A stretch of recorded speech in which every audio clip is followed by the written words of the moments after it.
Hoysaleswara temple is also known as the Halebidu temple. Hoysaleshwar means the Lord of Hosla. Halebidu is in Hassan district in the Indian state of Karnataka. It is 30 kilometers from Hassan city and about 210 kilometers from Bangalore. Hoysala was an important kingdom in South India with its capital at Halebidu. It was earlier known as Dwarsamudram. This is a 12th century Hindu temple dedicated to Lord Shiva. It is the largest monument in Halebidu, a town in the state of Karnataka, India. Halebidu was the former capital of the Hoysala Empire. The temple was built on the banks of a large man-made lake, and sponsored by King Vishnuvardhana of the Hoysala Empire. This is the southern entrance of the temple. We can see two huge monolith DwarPalas, with intricate filigree designs and ornamentation. The DwarPalas statue is made of a monolith chlorite schist stone, i.e. soapstone. It's soft when inside the earth and hardens up on interaction with atmosphere. The sculpture is highly ornate, from the feet to the head, with different ornaments. The feet has anklets, piles and toe rings, waist has a huge cummerbund or odeum. Hands have bangles, kangan, kablas and hathful. Hair has jadanagam. Ears have dhumkas and balis, studs, hoop. The posture has a certain ease despite the heavy ornamentation. The fine filigree work created years ago with just hammer and chisel in stone is simply astounding. The headgear is intricately carved with filigree in multiple levels and scales.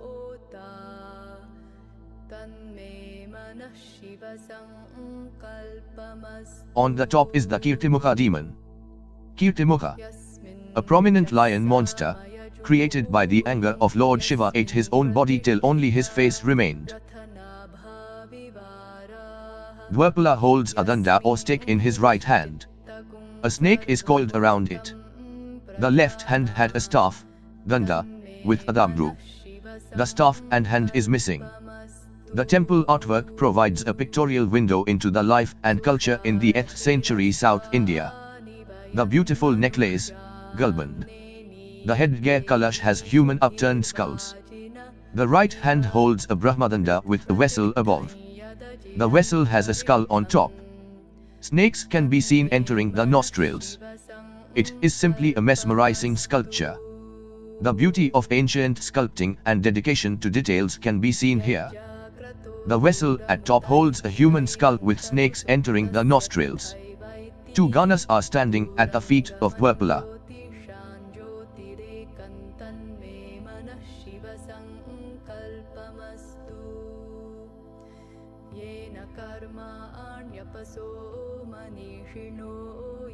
On the left panel are 3 rows of mythical creatures including the makara and the peacock.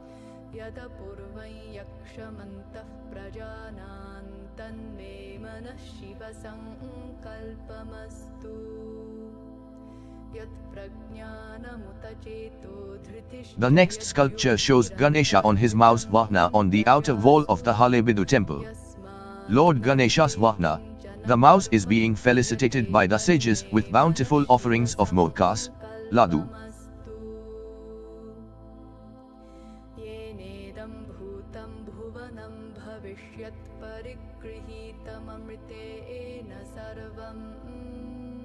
The pot-bellied Lord Ganesha, richly ornamented with anklets, cummerbund, necklace, sits with his ganas along with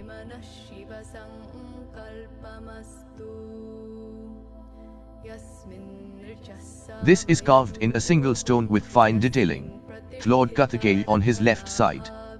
Kartikeya is the son of Lord Shiva and the brother of Lord Ganesha.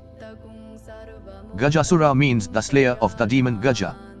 Gaja means elephant in Sanskrit. It is associated with Kritivasa, which means the one whose garment is a skin. When a demon assumed the form of an elephant and terrorized Brahmans who were worshipping the ling, Shiva emerged from this ling, slew the demon. The tail pips behind from Shiva's crown and his left leg is on the head of the elephant, while the right one is bent and raised above the left thigh, Utkutikasana posture. He holds a trishula, trident, a damru, drum, a pasha and the elephant skin in his right arms, while the one of left hands makes the Vismaya mudra, sign of astonishment, and others hold a kapala, skull cup. the tusk and the skin of the elephant. Gajasura Samhara is accompanied with Parvati, their son Ganesha, attendant Ganas like Nandi and Bringi, various deities and musicians playing musical instruments and skeletal goblin attendants. Lord Krishna defeated Indra, the deity of thunder and rain. Krishna saw huge preparations for the annual offering to Indra and questions his father Nanda about it. He told the farmers do their duty and concentrate on farming and protection of their cattle and not to pray or conduct sacrifices for natural phenomenon. The villagers were convinced by Krishna and did not proceed with the special puja, prayer. Indra was then angered and flooded the village. Krishna then lifted metric ton Govardhan and held it up as protection to his people and cattle from the rain. Indra finally accepted defeat and recognized Krishna as supreme.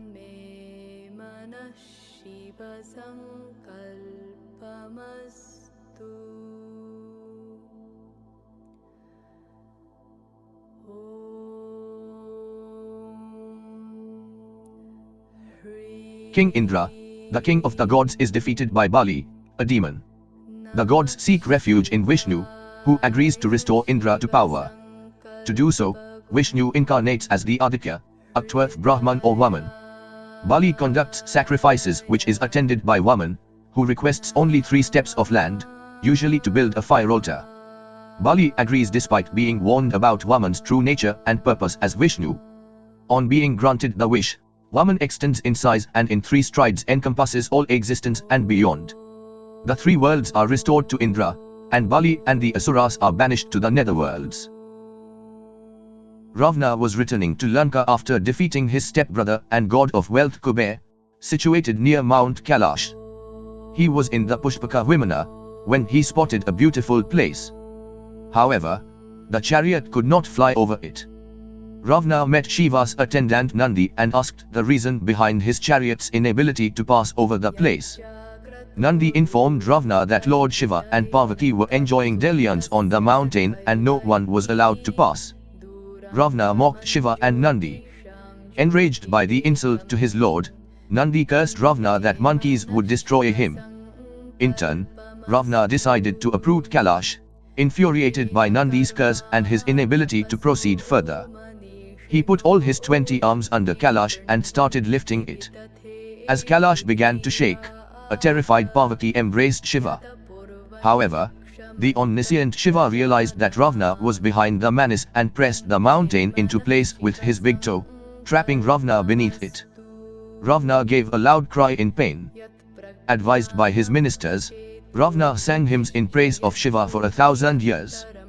Finally, Shiva not only forgave Ravana but also granted him an invincible sword. Here, one can see Arjuna participating in Draupadi's Swayamvara or the marriage ceremony. Draupadi sets up a Swayamvara contest for Draupadi to choose her husband from the competitive contest. The test was to lift and string a bow, and fire arrows to pierce the eye of a golden fish only by looking at its reflection in the water. At the Swayamvara, almost all the assorted monarchs were unable to complete the challenge. In the end, Arjuna succeeds in the task, dressed as a Brahman. The other attendees, including the Kauravas and Karna, protest at a Brahman winning the competition and attack Draupadi and Arjuna. Arjuna and Bhima together protect Draupadi by defeating all attendees and are able to retreat. The top panel has beautifully carved full-size statues of various deities including Lord Brahma, Vishnu and Lord Mahesh.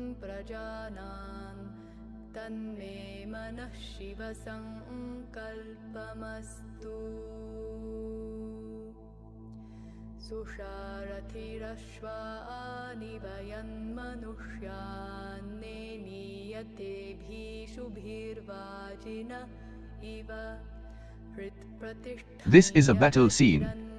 Here the warriors can be seen fighting the enemy. There are foot soldiers, cavalry as well as chariot-mounted warriors. The soldiers appear to be muscular and strong. They are without their top apparels. They all are wearing the sacred thread with beads. Each bead can be seen separately. The chariot is a rudimentary vehicle with wheels, axle and the top body. The soldiers have bows and arrows, swords of different types, Gada as well as make. The expression on the face of each soldier is different. The size of the horse is comparatively smaller than the chariot. Many of the soldiers have a gal or a shield in their hand. The shield is rectangular in shape, which is a bit odd. Normally shields are circular in shape. The chariot is a lotus chariot. The lotus flower is seen below the base of the chariot. Each soldier has a beautiful headgear which looks like a crown. The crown is beautifully decorated with multiple types and sizes of beads. Some soldiers also have circular shields in their hand along with other arms. The top portion of most of these statues is broken. Still, the intensity of the battleground can be visualized by these beautiful sculptures. This panel is like a storybook with a detailed visual representation of the scene of a battle. An interesting thing here is that the arrows are flying in a group of 3. This is possible only if the bow is capable of emitting 3 arrows at a time. The space between the group of arrows is similar. This also indicates that the bow had the capacity to shoot multiple bursts of group of arrows continuously. It is impossible.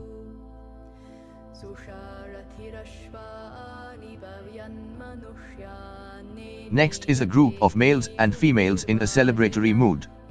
They have different type of musical instruments. The ladies can be seen dancing.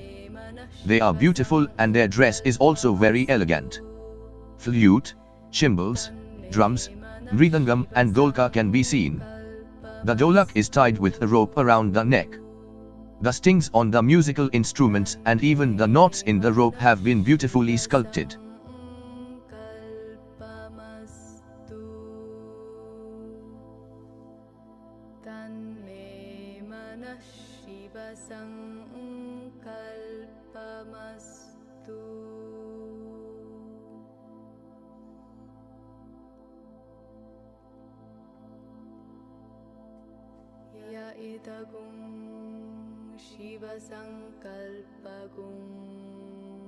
Sada dhyayanti brahmanaha te param moksham gamishyanti tanme manas shiva sankalpamastu tanme manas shiva sankalpamastu tanme manas shiva sankalpamastu. Om Hrim Namah Shivaya Shiva Sankalpagum. Eroticism and erotic images. Kamadham is depicted in details here.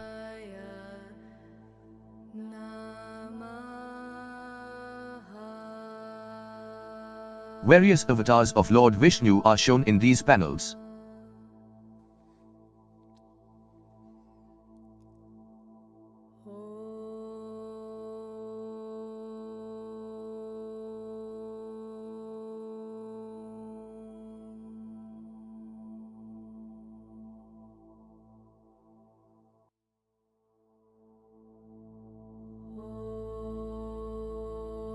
One can see Lord Krishna and Narasimha Avatar very clearly.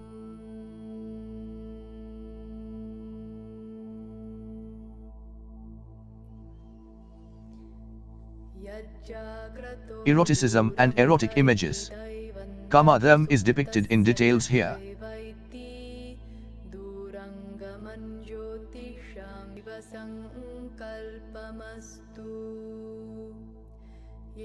Karmaण्यpaso manishino yagne krunvanti vitateshu dhiraha yata purvai yakshamantah prajanam tanme manas shiva sankalpamastu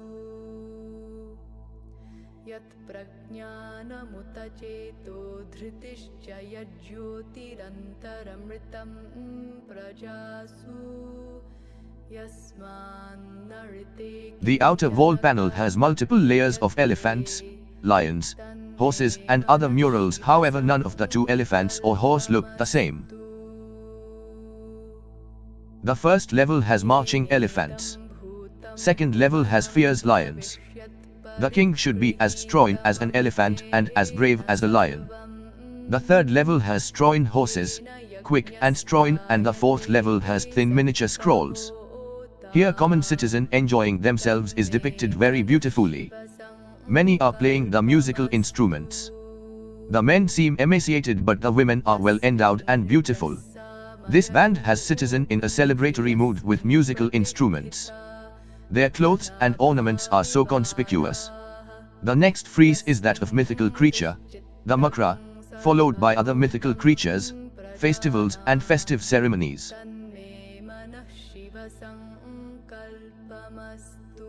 Next panel shows Artha and Kama Dharma scenes including courtship and Mithuna, eroticism, sex.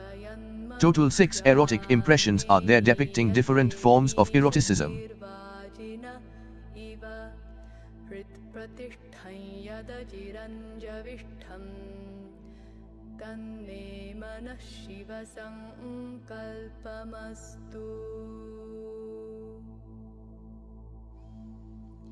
यज्जाग्रतो दूरमुदैति दैवन्ततु सुप्तस्य तथैवैति दूरङ्गमं ज्योतिषां ज्योतिरेकन्तन्मे मनः शिवसङ्कल्पमस्तु. Karnarjuna and Vinadasasana legends from the Mahabharat are depicted here. Oman Maheshwara Ganesha. A kissing scene between a man and woman, musicians, dancers, Mohini stories, courtship and kissing scenes, Kali Shakti legends, Arjuna legends. The same scroll of elephants, lions, horses, murals, citizens is again repeated here. Mohini as Bhairavi is shown with Bhaiva.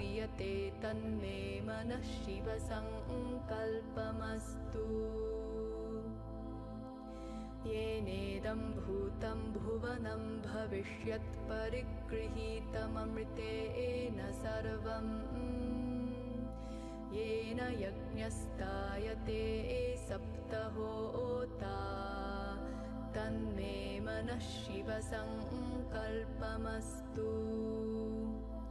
यस्मिन् ऋचः सामयजूगुंषि यस्मिन् प्रतिष्ठिता रथनाभाविवाराः यस्मिन् गिश्चित्तगुं सर्वमोतं प्रजानां तन्मे मनः शिवसङ्कल्पमस्तु. सुषारथिरश्वानि वयन्मनुष्यान्नेनीयतेभिषुभिर्वाजिन इव हृत्प्रतिष्ठं यदजिरञ्जविष्ठं तन्मे मनः शिवसङ्कल्पमस्तु. तन्मे मनः शिवसङ्कल्पमस्तु. तन्मे मनः शिवसङ्कल्पमस्तु. तन्मे मनः शिवसङ्कल्पमस्तु.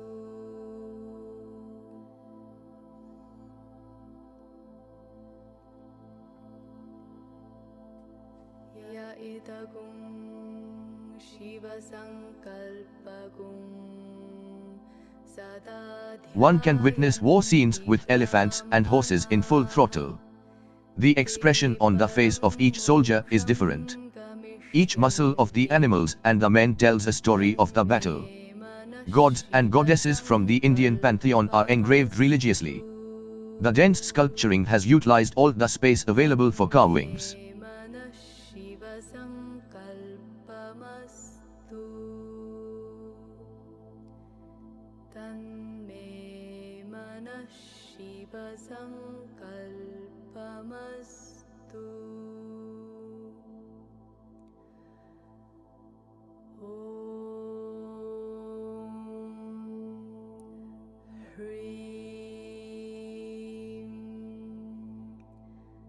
Namah Shivaya Shiva Sankalpagum Hridayaya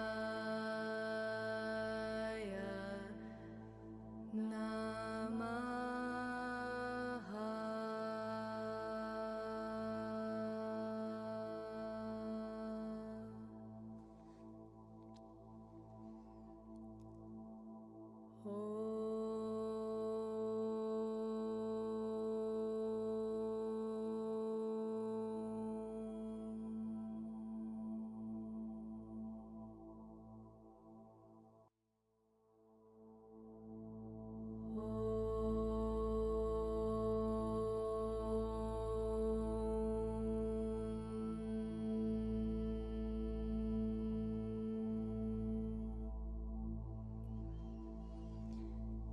Yajjagrato duramudaitti daivantadu suptasya tathaivaiti durangaman jyotisham jyotirekam tanme manah shiva sankalpamastu yena karmaణ్యపసో మనీషిణో యజ్ఞే కృణ్వంతి విదథేషు ధీరాః యత పూర్వం యక్షమంతః ప్రజానాం తన్మే మనః శివ సంకల్పమస్తు యత్ ప్రజ్ఞానముత చేతో ధృతిశ్చ యజ్యోతిరంతరమృతం ప్రజాసు యస్మాన్నృతే కించన కర్మ క్రియతే తన్మే మనః శివ సంకల్పమస్తు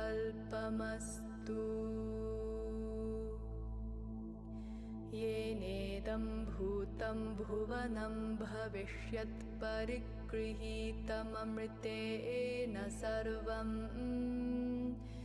येन यज्ञस्तायते सप्तहोता तन्मे मनः शिव संकल्पमस्तु यस्मिन् ऋचः सामयजूगुंषि यस्मिन् प्रतिष्ठिता रथनाभाविवाराः यस्मिन् कश्चित्तगुं सर्वमोतं प्रजानान् तन्मे मनः Shiv संकल्पमस्तु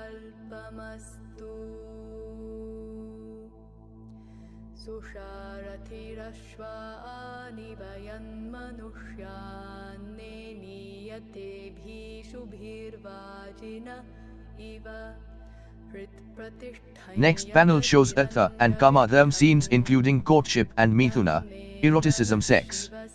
Total 6 erotic impressions are there depicting different forms of eroticism.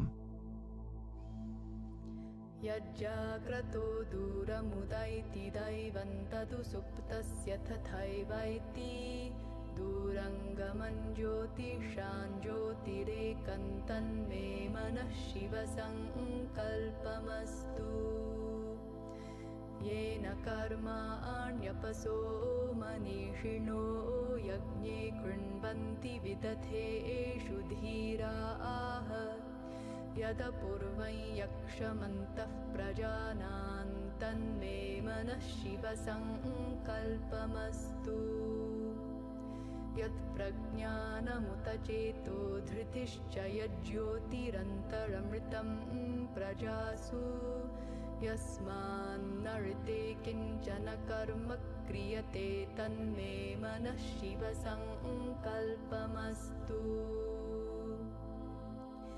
येनेदं भूतं भुवनं भविष्यत् परिगृहीतममृतेन सर्वं येन यज्ञस्तायते सप्तहोता तन्मे मनः Shiv संकल्पमस्तु. The first level has marching elephants. Second level has fierce lions. The king should be as strong as an elephant and as brave as a lion. The third level has strong horses, quick and strong, and the fourth level has thin miniature scrolls.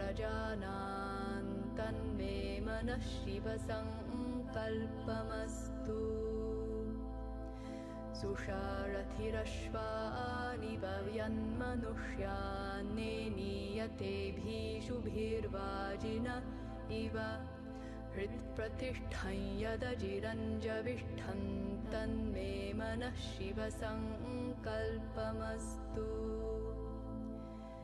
तन्मे मनः शिवसङ्कल्पमस्तु.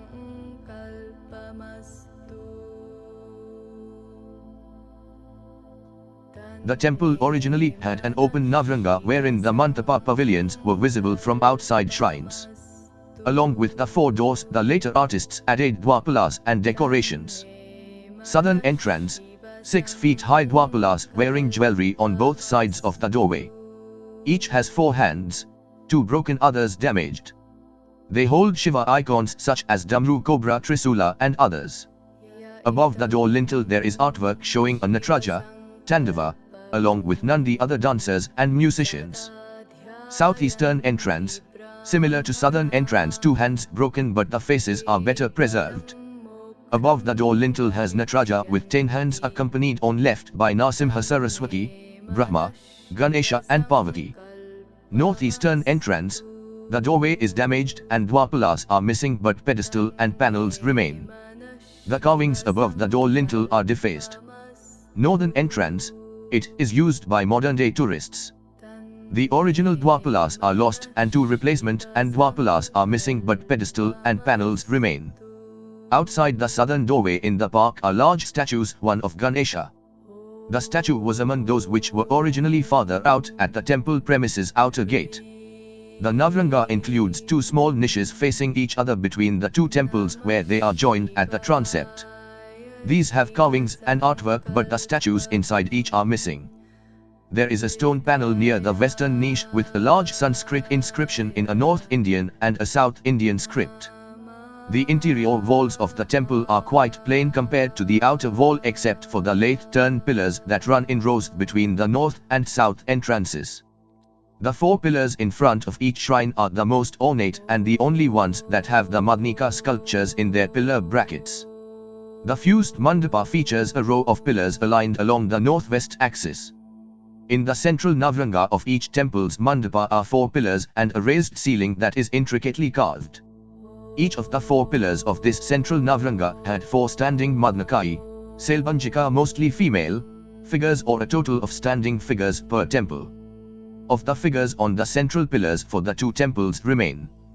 Only damaged ones have survived in the north temple and in the south temple. The pillar near the second eastern door have 2 damaged Madnakai but the better preserved are those in the central Navranga. Each sanctum is a square with a Darsana Dwara, view doorway, on the east with 3 niches on the northwest and south. The doorways are flanked on each side by a DwarPala each leading to a Sukhanasi, vestibule chamber. There is intricate carving above the lintel between the DwarPalas presenting Shiva with Parvati along with other Devas and Devis. On the makras are Varuna and his wife Varuni riding. The door jambs are decorated with Purnagatas, vessels of abundance. The sanctum walls are plain, avoiding distraction to the devotee and focusing the attention of the visitor at the spiritual symbol. The Nandi shrines feature a Nandi in its sanctum while the Surya shrine features the Hindu sun god. The temple premises also has the so-called Garuda Stamba, Garuda pillar, to the south of the temple. In the middle of the pillar are 8 male figures, 4 of whom are shown as using their swords to sacrifice themselves, Sidikle Godu. One of the sacrificer is shown seated in a namast posture preparing for the sacrifice while others are shown in the process of the sacrifice.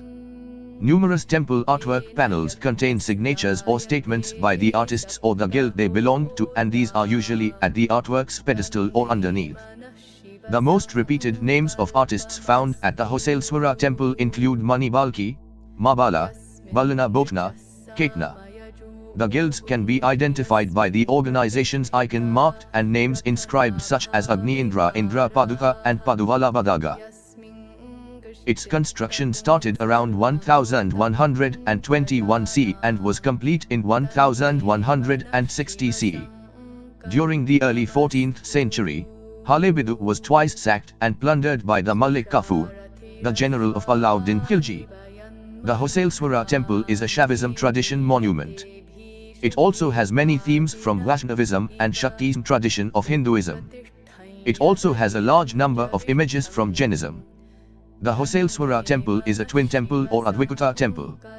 It is dedicated to the Hosailswara and Santaleswara Shiva Lingas.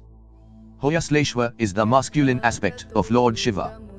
Santaleswara is the feminine aspect of Lord Shiva.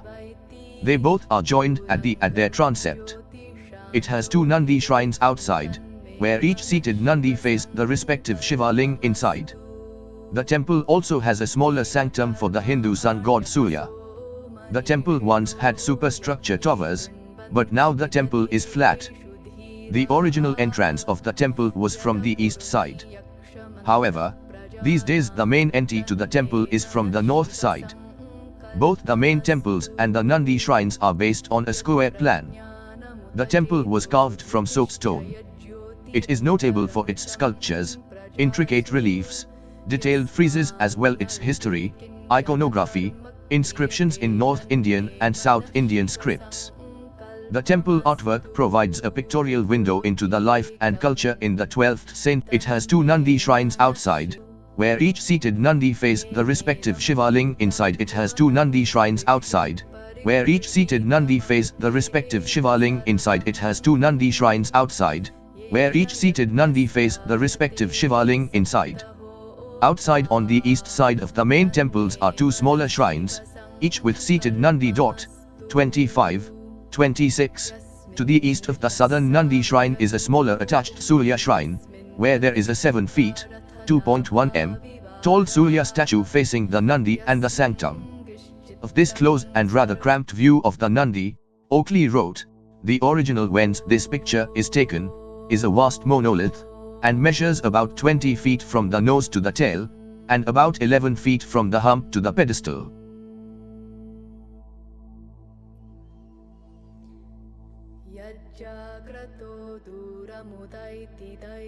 The statue was among those which were originally farther out at the temple premises outer gate, but damaged and collected from ruins there. They were recovered and placed close to the temple. Outside the southern doorway, in the park, are large statues, one of Ganesha. The statue was among those which were originally farther out at the temple premises outer gate, but damaged and collected from ruins there. They were recovered and placed close to the temple. There is a stone panel near the western niche with a large Sanskrit inscription in a North Indian and a South Indian script.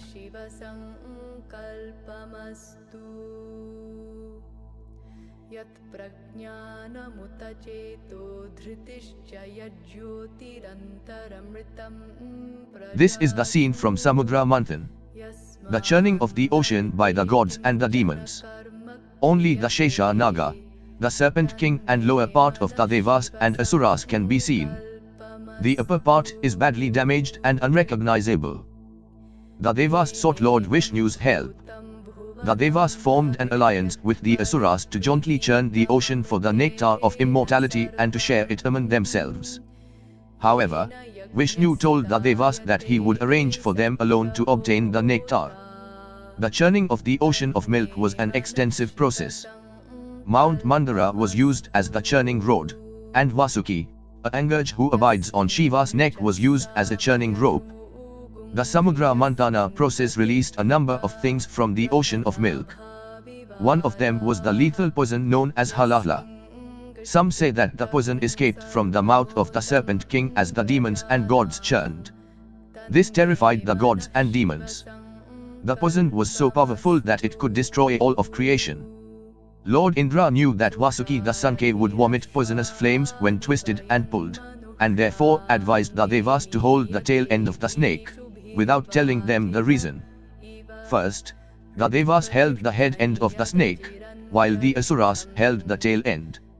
The Asuras were enraged by this, as the lower part of an animal is impure, or less pure, than the part that contains the head. They insisted on holding the head side of the snake. Lord Indra had an inkling about this. The Asuras demanded to hold the head of the snake, while the Devas, taking advice from Lord Indra, agreed to hold its tail. When the mountain was placed in the ocean, it began to sink. Vishnu, in the form of Kurma, a turtle, came to their rescue and supported the mountain on his shell. The Asuras were poisoned by fumes emitted by Vasuki. Despite this, the Devas and the Asuras pulled back and forth on the snake's body alternately, causing the mountain to rotate, which in turn churned the ocean. The Devas then approached Lord Shiva for protection. Shiva consumed the poison to protect the three worlds, and which in the process gave a blue hue to his throat. In some versions, as Lord Shiva drank the poison, he was suffering intense pain, but could not die, as seen by Parvati, his consort. She immediately places a hand on his throat, stopping the poison to flow any further, and by her Maya stopped it forever. As a result, his throat turned blue and he was henceforth called Nilakanta, the blue-throated one. The Samudra Manthan released a number of things from the ocean of milk. One of them was the lethal poison known as halahla. All kinds of herbs and 14 ratnas or treasures were produced from it and were divided between the Asuras and the Devas. Lakshmi, Apsaras like Rambha, Menka and many supernatural animals appeared. They were Kamdhenu, the wish-granting cow, Airavata, the other elephants, many gens such as Kaustuba, Parijta, the divine flowering tree, Sharangai, powerful bow. It also produced Chandra, the moon, Dhanvantari, the medicine man with Amrita, the nectar of immortality, Halahla, the poison swallowed by Shiva.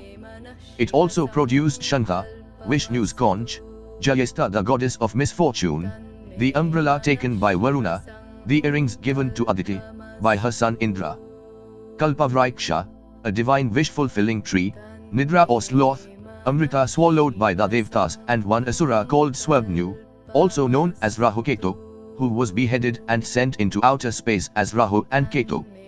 It also relates to the origin of the Kumbh Mela. Devas were carrying the Amrita away from the Asuras. The Samudra Manthan means the churning of the ocean of milk. It's one of the best known episodes in the Hindu mythology, narrated in the Bhagavata Purana, Mahabharat, and also in the Vishnu Purana. The Samudra Manthan explains the origin of Amrita.